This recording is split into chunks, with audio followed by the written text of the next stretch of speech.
এটার সংখ্যাটা অনেক, কারণ অনেক বোনেরা, আল্লাহ তাদেরকে হেদায়েত দান করুন, তারা আসলে চায় না যে তার স্বামীর সাথে, তার স্বামী কারো সাথে ভালো সম্পর্ক রাখুক, কাউকে কোনো হাদিয়া দেখ বা কারো বাড়িতে যে কিছু নিয়ে যাক, এই জিনিসটা অনেকে সহ্য করতে পারেন না। এরকম আছেন অনেকে।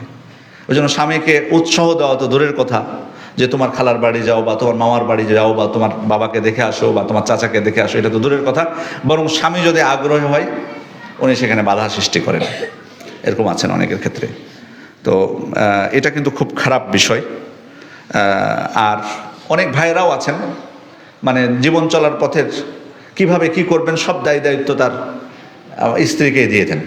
মানে ওনার কোনো ভূমিকা নাই, উনি জাস্ট উনি উপার্জন করবেন আর সিদ্ধান্ত দেবেন ওনার ওয়াইফ, কার বাড়িতে যাওয়া লাগবে, কাকে কি করা লাগবে। স্ত্রী ঠিকই হয়তো তার নিজের বাবা মা, তার ভাই বোন, তাদেরকে ঠিকই ডাকতেছে, কিন্তু আপনি ডাকবেন এটা সে মেনে নিচ্ছে না। তো আপনি যদি তার উপর সিদ্ধান্ত দিয়ে দেন সব কিছু, তো এরকম তো সবাই তার ভালো না। হ্যাঁ, ভালো আছে, আমি কিন্তু সব গড়ে কিন্তু বলছি না আমাদের সব বোনদের কথা, আমি বলছি কিছু বা অনেক বড় একটা সংখ্যা আছে এরকম।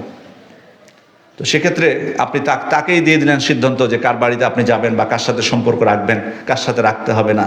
এটা যদি তার হাতে দিয়ে দেন, এটা ঠিক কাজ করবেন না। আপনাকে আল্লাহ তাআলা বিচক্ষণতা দিয়েছেন, বুদ্ধি দিয়েছেন, আপনি তো সব কিছু করছেন, দুনিয়ার সব মানুষকে ঠকাতে পারছেন, এই যোগ্যতা আপনার আছে। তা আপনার স্ত্রীর কাছে এত কাবু কেন? আমি বলছি না যে খারাপ সম্পর্ক আপনি সেখানে মানে বাদশা সেজে থাকেন, সেটা না, বাট কেন অসহায় হবেন? আপনি কেন নিজের ক্ষতি করবেন? এটার জন্য তো আল্লাহর কাছে জবাবদিহি করতে হবে। তো এই স্ত্রীরাও কিন্তু অনেক সময় আত্মীয়তার সম্পর্ক ছিন্ন করার পিছনে বড় ভূমিকা রাখে।